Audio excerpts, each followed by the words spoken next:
Ustadz, ini lagi rame istilahnya konten tepi jurang ya. Nah, sebenarnya batasan tepi jurang ini seperti apa, Ustadz? Kan kalau kita lihat, Ustadz, ada jurang itu, kita ke pinggir juga nggak apa-apa, Ustadz. Karena kan ada istilahnya pegangannya gitu ya. Jadi kalaupun ngelongo, ya nggak Masih apa-apa. aman. Masih aman gitu, namanya tepi jurang. Tapi ada jurang itu yang kalau nggak apa namanya teliti gitu bisa kepleset gitu, Ustadz gitu. Tidak Nah, punya pengaman. ya nggak ada pengamannya. Jadi kapan kita bicara konten-konten tepi jurang dan kita ngelihat oh masih aman nih nggak apa-apa, bahkan kita mungkin bisa gantung-gantung juga Ustaz gitu, pegangan di besinya, Masya Allah. kakinya gantung kan tepi jurang Ustaz gitu. Nah, sebenarnya kalau dalam Islam itu seperti apa Ustaz, batasan tepi jurang yang kita lihat aman nih gitu, insya Allah kita nggak jatuh kepada yang haram. Tapi ada yang jurang-jurang yang ke pinggir kita insya Allah 90% meleset nyemplung gitu. Nah, kalau dari Ustaz seperti apa Ustaz? Alhamdulillah wassalatu wassalamu ala Rasulillah. Berbicara tentang konten tepi jurang, sebenarnya ini pernah diingatkan oleh Nabi SAW dalam hadis dari Uqbah bin Amr atau Abu Mas'ud radhiyallahu anhu, bahwa beliau menyebutkan ada 3 materi yang dimana tidak semua orang boleh untuk membahasnya. Beliau SAW mengatakan, wa idza dzukira ashabi fa'amsiku, wa idza dzukira nujum fa'amsiku, wa idza dzukira al-qadar fa'amsiku. Kalau kalian diajak untuk membahas tentang sahabatku, maka tahan diri. Kalau kalian diajak untuk membahas tentang masalah takdir, maka tahan diri. Kalau kalian diajak untuk membahas masalah ilmu nujum, maka tahan diri. Kalimat tahan diri itu artinya tidak sembarang orang dia berhak untuk membicarakan bagian itu. Meskipun kita tahu bahwasanya materi ini, pembahasan tentang masalah sahabat, pembahasan tentang masalah ilmu nujum, pembahasan tentang masalah takdir, dikupas juga oleh para ulama dalam bidang ilmu tauhid, dalam bidang ilmu akidah. Sehingga dari sini kita bisa mendapatkan satu garis terang bahwasanya bagi mereka yang belum saatnya membahas di materi level tertentu, barangkali dia tidak boleh dilibatkan. Tapi bagi mereka yang sudah punya pegangan yang bagus berkaitan dengan materi itu, silahkan dia ikut terlibat. Sebagai contoh, pembahasan masalah sahabat yang dimaksud di sini adalah sengketa yang terjadi di antara para sahabat. Ketegangan antara Aisyah radhiyallahu anha dengan Ali bin Abi Thalib radhiyallahu anhu, termasuk juga ketegangan antara Ali dengan Muawiyah radhiyallahu anhuma, dan beberapa situasi chaos yang terjadi di kalangan kaum muslimin setelah wafatnya Umar bin Khattab radhiyallahu anhu, termasuk juga peristiwa ketegangan yang ada di masa Utsman bin Affan radhiyallahu anhu, terutama di bagian akhir dari masa kekhalifahan beliau. Nah, di posisi ini kadang ketika orang membahas tapi dia tidak hati-hati, sampai pada titik dia mencela sahabat yang lain. Misalnya dia menghina Muawiyah, atau dia membenci salah satu di antara sahabiyat, termasuk membenci Aisyah radhiyallahu anha. Sehingga dia terjerumus dalam kesalahan, karena dia tidak tahu batasan apa yang harus kemudian dia pahami ketika dia membahas masalah khilaf seperti ini. Padahal kita tahu bahwa sahabat itu semuanya kita muliakan. Mereka adalah para murid Nabi SAW, bahkan ada di antara mereka yang merupakan istri Rasulullah SAW. Saya kadang membuat sebuah ilustrasi sederhana. Ketika seorang anak, dia menyaksikan peristiwa kedua orang tuanya berantem misalnya. Saat orang tuanya berantem, anak ini mungkin dia bisa menilai siapa di antara orang tuanya ini yang benar. Apakah bapaknya ataukah ibunya. Tapi saya yakin anak ini tidak akan berani menceritakan kejadian berantemnya orang tuanya ke orang lain, keluar. Dan kalaupun dia ceritakan, dia tidak akan berani untuk sampai memojokkan salah satunya. Baik menyudutkan bapaknya atau menyudutkan ibunya, walaupun dia tahu, karena dia sebagai saksi sejarah, siapa yang salah di antara dua suami istri ini. Karena dia menghormati kedua orang tuanya. Maka sikap kita terhadap perselisihan para sahabat kurang lebih juga seperti itu. Anda ketika memandang sengketa antara Ali dengan Muawiyah radhiyallahu anhuma, mungkin Anda bisa menilai dengan analisis yang Anda miliki siapa di antara mereka yang benar. Tapi tidak boleh sampai pada tingkatan menyudutkan salah satu. Kalau kemudian sampai menganggap bahwasanya Muawiyah itu orang fasik dan seterusnya, waliyadzubillah, dan ini tuduhan yang salah ya. Karena Muawiyah termasuk di antara orang saleh dan beliau adalah sahabat dekat Rasulullah SAW, sehingga itu terjadi karena dia keliru untuk memposisikan diri sampai memberikan penilaian yang berlebihan. Kalau dia bilang posisi Ali lebih benar, itu kita terima misalnya. Atau dalam hal ini terjadi sengketa lebih benar di posisi A dan ijtihadnya B keliru. Karena masing-masing berangkat dari ijtihad. Insya Allah tidak masalah hanya sebatas menilai ijtihad. Tapi kalau sampai pada posisi menyudutkan salah satu, menganggap salah satunya sebagai orang fasik, menilai salah satunya sebagai orang yang bahkan sampai keluar dari Islam, ini jelas nggak boleh. Contoh yang lain permasalahan takdir. Nabi SAW juga mengatakan, wa idza dzukiral qadar fa'amsiku. Kalau kamu diajak untuk membahas masalah takdir, maka tahan diri. Artinya pembahasan ini termasuk konten tepi jurang, yang kalau kemudian orang tidak hati-hati, bisa sampai gagal paham. Dan kita tahu dalam perjalanan sejarah kaum muslimin, orang yang gagal paham dalam urusan takdir, dia sampai pada membuat pernyataan yang sesat, ya, yang keluar dari kebenaran. Seperti kita tahu sekte Qadariyah dan sekte Jabariyah, ini berangkat dari kegagalan mereka dalam memahami masalah takdir. Sehingga kajian tentang masalah takdir di situ harus dibimbing oleh mereka yang paham. Kita tahu bahwasanya para ulama mereka membahas masalah takdir, tapi di jalur yang benar. Sehingga detail, tapi tidak sampai keluar dari akidah Ahlussunnah dan tidak sampai mengikuti paham Mu'tazilah atau paham Qadariyah atau paham Jabariyah. Demikian pula dalam masalah ilmu nujum, yang kata Nabi SAW, wa idza dzukiran nujum fa'amsiku. Kalau kalian disinggung tentang masalah ilmu nujum, maka tahan diri. Karena di situ ada perbedaan antara ilmu astrologi dan ilmu astronomi. Posisi astrologi itu menjadikan rasi bintang dikaitkan dengan takdir yang ada di muka bumi. Padahal aslinya nggak ada hubungannya. Dan ini merupakan celah dari pintu perdukunan. Sementara astronomi, mereka mempelajari ilmu perbintangan hanya sebatas untuk melihat peredaran waktu. Misalnya ini nanti bulan akan terbit di daerah ini dengan ketinggian sekian, sebagaimana yang dipelajari dalam ilmu astronomi yang kita kenal. Nah ini kalau orang nggak bisa bedain, dia merasa bahwasanya pelajaran ilmu nujum kan boleh, tapi ternyata dia terjerumus pada pintu perdukunan. Kurang lebih seperti itu peringatan yang diberikan oleh Nabi SAW berkaitan dengan konten tepi jurang. Nah Ustaz, tadi kan Ustaz bilang tuh ada tentang takdir Ustaz ya, ada tentang tadi nujum dan kemudian sahabat gitu ya. Ini kan istilahnya konten nih kayak menu Ustaz ya. Nah, orang tuh kalau belajar itu kan katanya ya lebih baik gitu loh. Dia belajar daripada ndak sama sekali. Maksudnya ketika ada orang punya ketertarikan nih gitu, minat terhadap Islam gitu kan.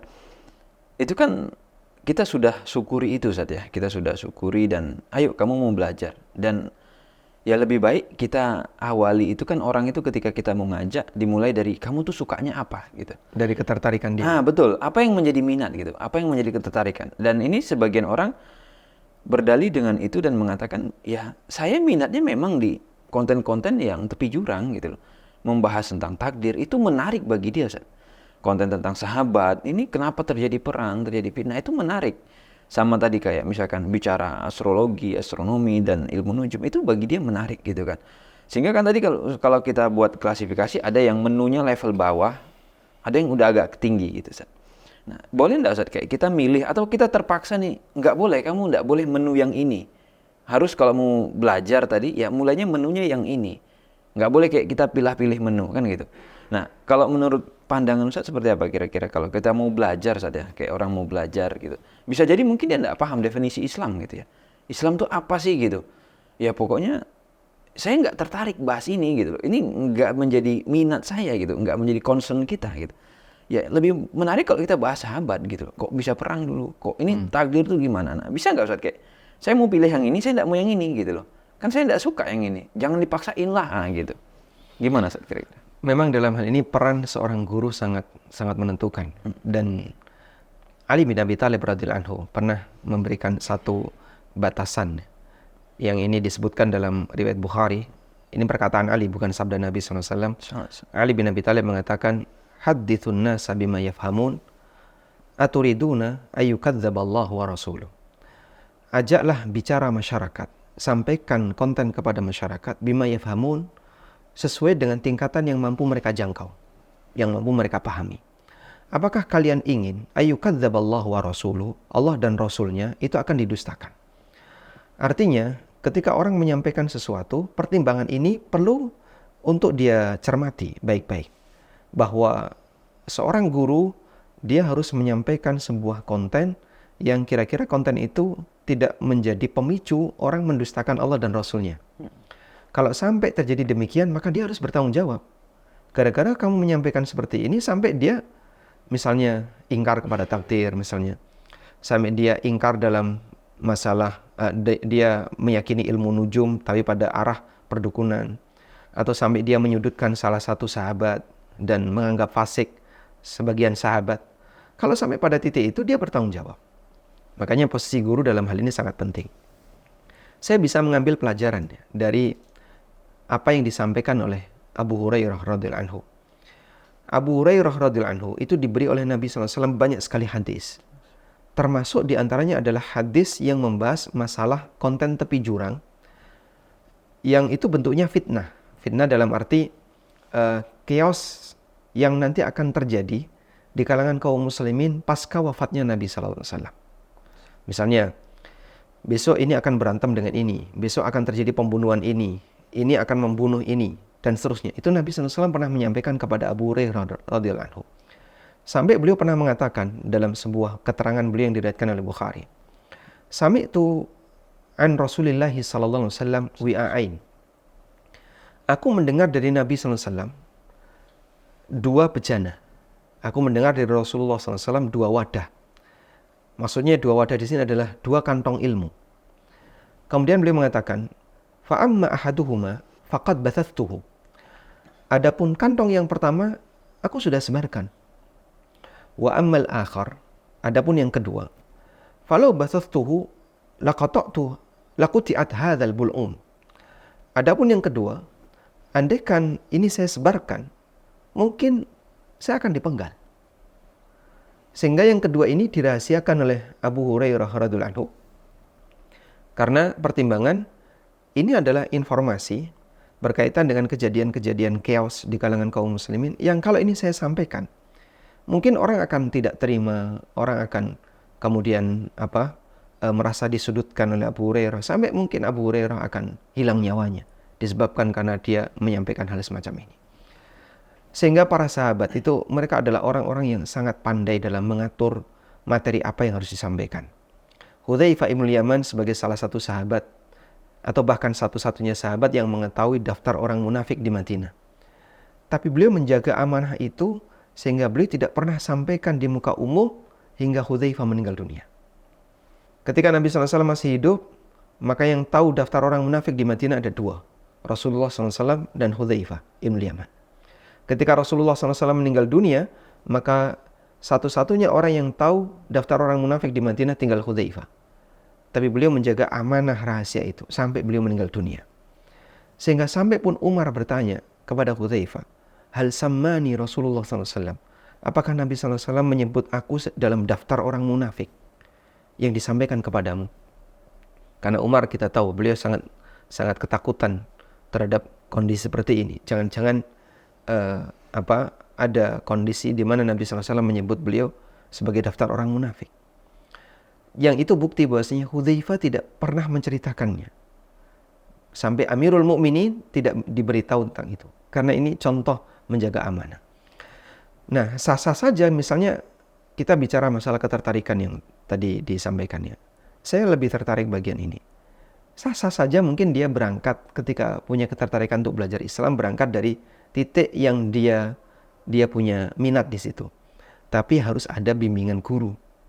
Sehingga kalau misalnya dia punya kerancuan, ya, saya kok masih bertanya-tanya, kenapa sih takdir itu kayak gini? Itu jangan dibahas dengan teman-temannya. Kalau dibahas dengan teman-temannya, dia nggak paham agama, teman-temannya juga nggak paham agama, diskusi antar nggak paham agama. Nanti akhirnya nggak karuan.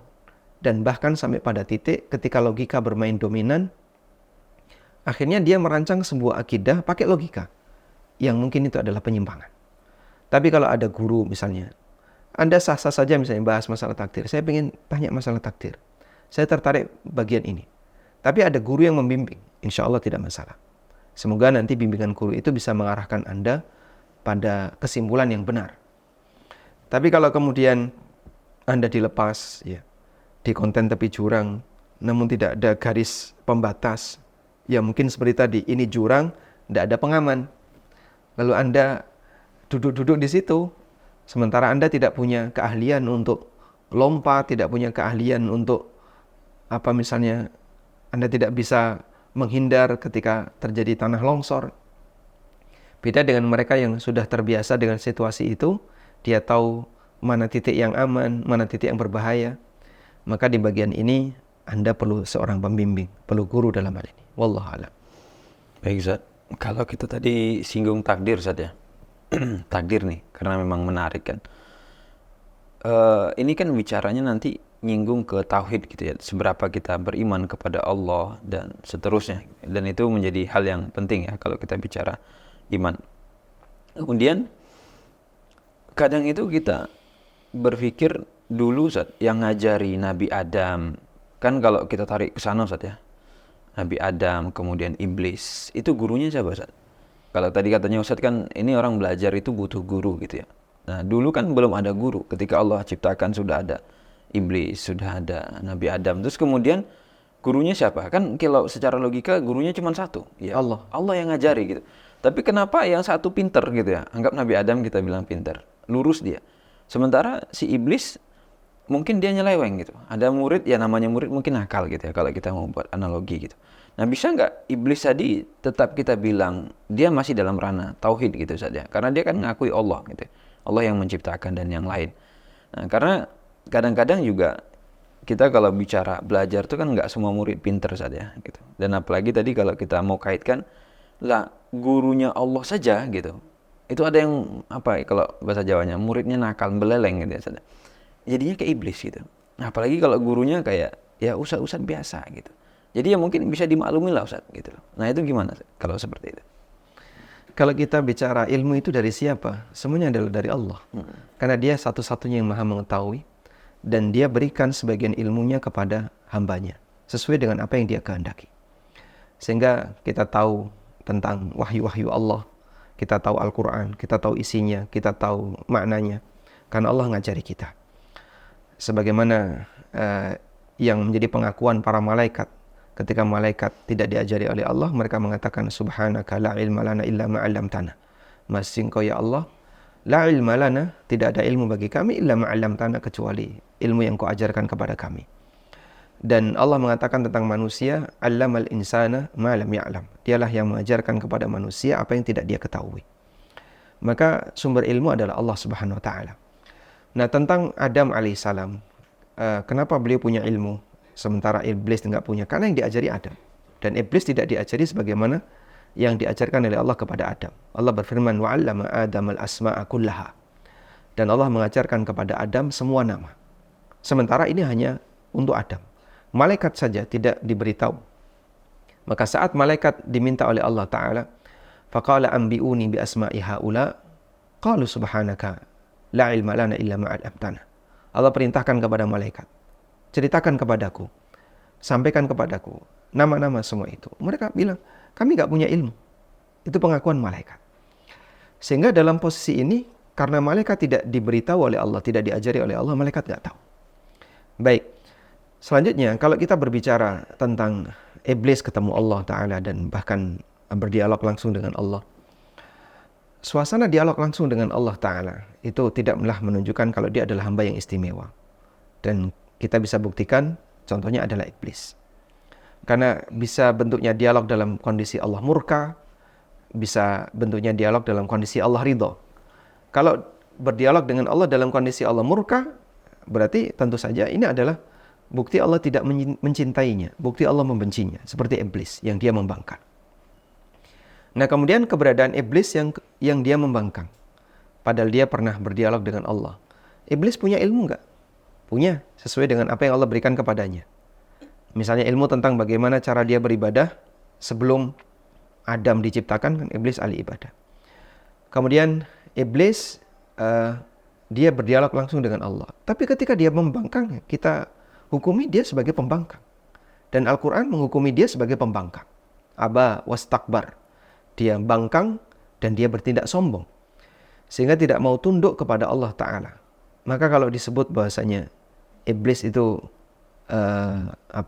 sebagai ahli tauhid yang perlu dimaklumi, kalau Al-Quran tidak memaklumi, dalam arti tidak menerima alasannya, kenapa kita harus menerima alasannya? Sementara dia punya keinginan untuk menyimpang, padahal Allah Subhanahu wa Ta'ala telah melarang itu.